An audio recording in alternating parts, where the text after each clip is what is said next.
There's better for you, and it's right here. Come here. No, I wanted you for so long. Well, ladies and gentlemen, what a roller coaster when it comes to Ubisoft and Assassin's Creed Shadows. Because, oh my god, the fallout is insane. You've got people on the left saying, oh, it's definitely one of the greatest games ever. I'm talking to you, Khalif Adams. And then you got people on the other side who say, nah, bro, I am absolutely checked out. Well, don't check out from this video, folks, because I've got quite a bit to go through today when it comes to AC Shadows. And without further ado, folks, let's get into today's video on a Saturday. I know. Things are getting hot and steamy in ancient Japan, where interracial gay liaisons are forbidden.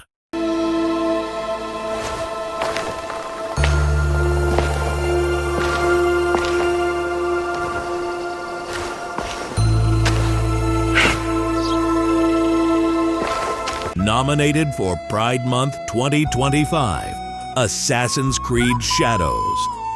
Just don't let Ubisoft grope you on the way out. Yes, hallelujah, it's the video show. And now, the man the BBC calls... Jason King on Kung Fu Hot Dog.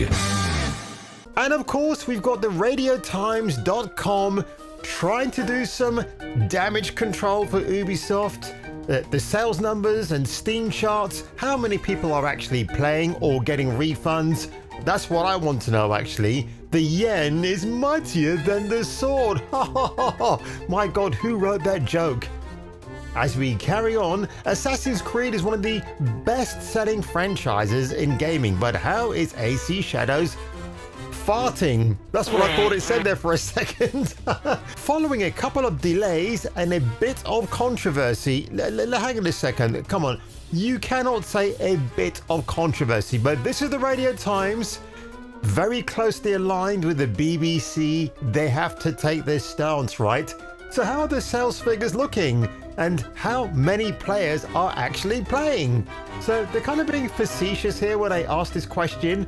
And again, they are sharing a screenshot of a tweet that Ubisoft could not wait to upload. It's not even 4 p.m. here in Canada. As Smash JT pointed out, well, we're about in Canada because that place has many provinces and many different time zones. So it could be anywhere that it's 4 p.m. and it's already surpassed 1 million players, which is bullshit. And I'm going to get back to that particular tweet in a few moments as well.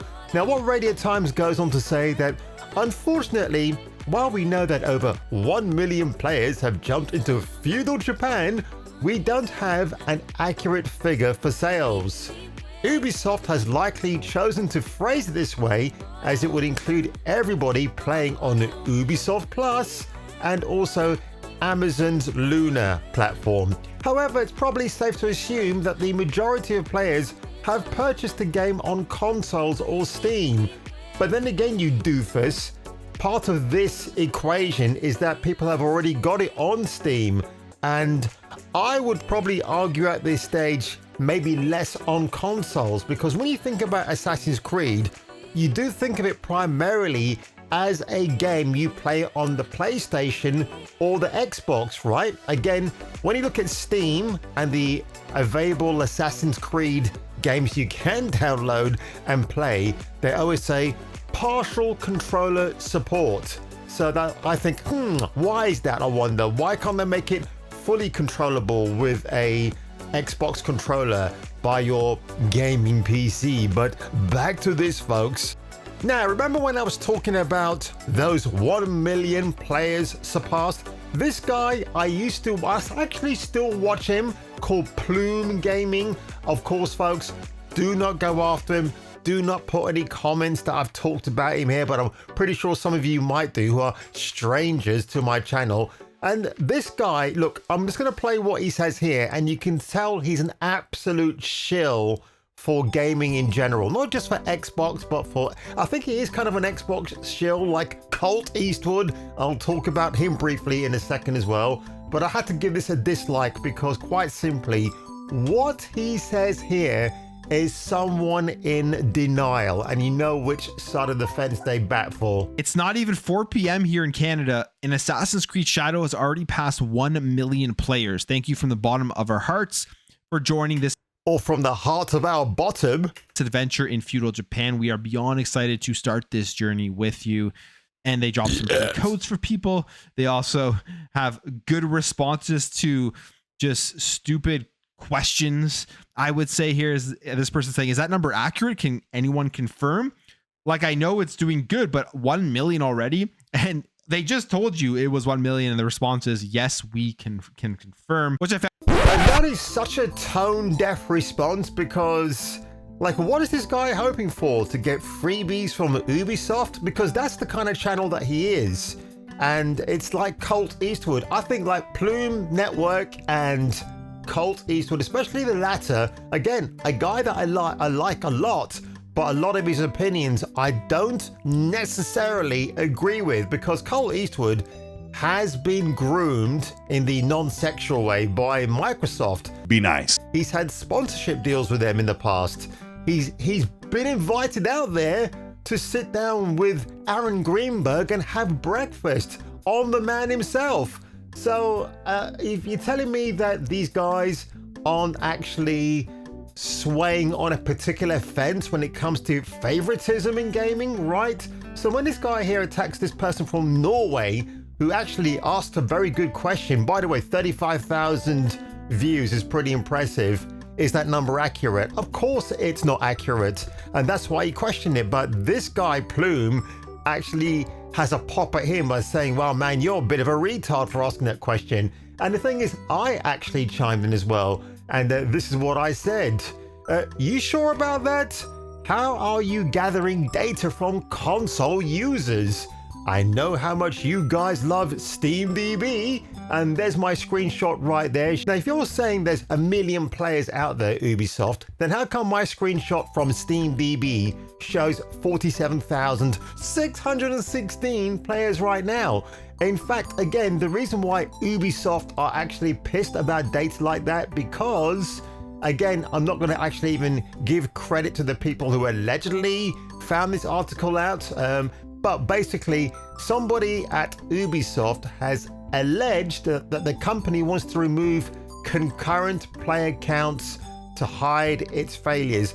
I can see some truth in that. Again, how this came to be, I don't know. Maybe somebody at the god-awful platform it comes from might have been making it up just to get traffic to their failing website. So there's that. And of course, ladies and gentlemen, Assassin's Creed, the 15th anniversary leap into history CGI trailer. Let's have a look at this. This is obviously Syndicate, and that's Evie Fry looking even better in this rendition than she does in the game. No, in the game she's pretty hot looking. There's Bayek, obviously, sliding down a pyramid, Connor from Assassin's Creed 3. The point is, you know who all these characters are. Of course, you just had Cassandra from Odyssey before the chick from Valhalla. And, you know, there was a long time ago, folks, where you genuinely got pumped for a brand new Assassin's Creed game, right? And now that's just kind of been washed on the wayside. It's such a shame, but Ubisoft, you deserve this backlash, and I hope it continues to get worse for you. Of course, now it's all about gender politics. It's about same-sex relationships because, of course, in ancient history, certain factions would engage in the same courtesans, if that's the way to paraphrase it very carefully without annoying YouTube. 47,616 players, the all-time peak. 40,000 right now on my previous screenshot. Yeah, so look at that. So on my screenshot from yesterday, it was at 43,955.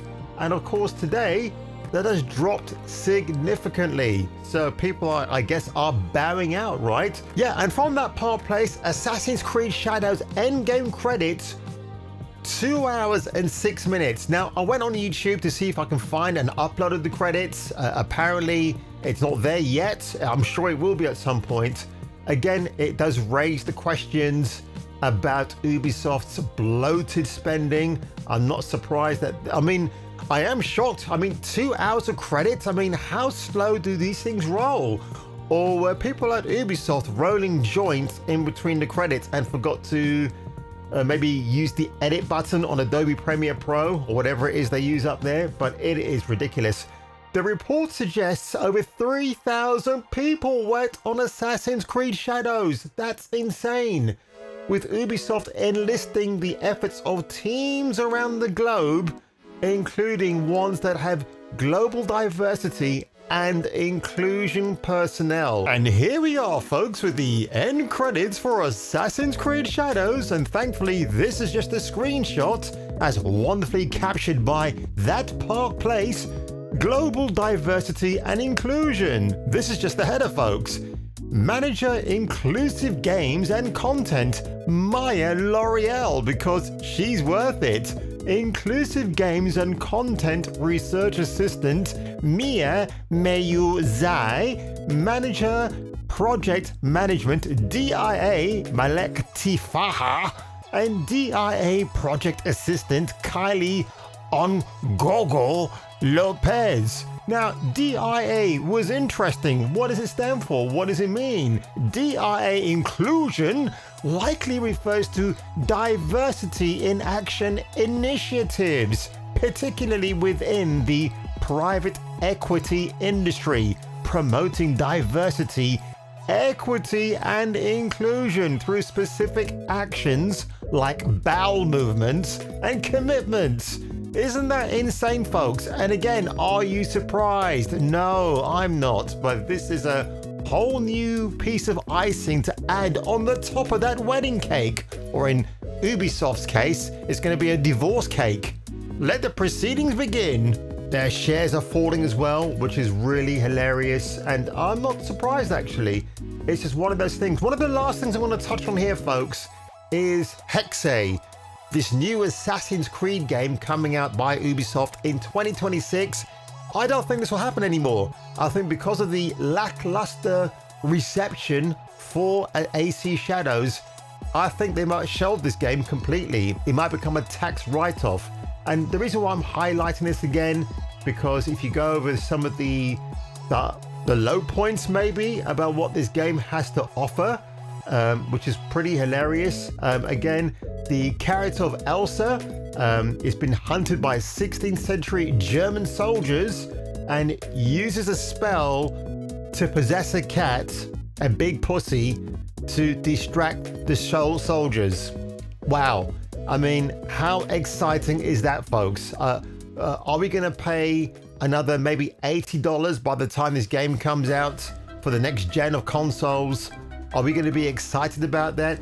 Can you have a character creation tool, Ubisoft, so we can make our Hexe Witch of Elsa hot and sexy? Probably not. And again, don't let this concept art fool you, because again, folks, it's just concept art as opposed to a concept fart. So Ubisoft, I don't wish you the best of luck. You fully deserve all this tomfoolery that you've started yourself. And what am I doing today, folks? I'm chilling out with my guys right here. Forza 5 and Forza 7 Motorsport. Get your motor running. Now I'm on a highway looking for adventure. And I think it's with number 7 that you have the Suzuka racing circuit in Japan, which is amazing. These games are just so nice to chill with. And I actually thought I lost this yesterday when I was rummaging through my collection. I did not want to fork out £22 again for something I couldn't find, and then thankfully I found it, so I'm looking forward to giving this a spin again. I do need to get a 4K television actually, and an Xbox Series X, so that's something I'm going to put on my wish list over on Amazon. So if you feel like you want to gift me that, then by all means. And on that one, folks, if I were you and if you were me, you should definitely return for the next installment of Kung Fu Hot Dog.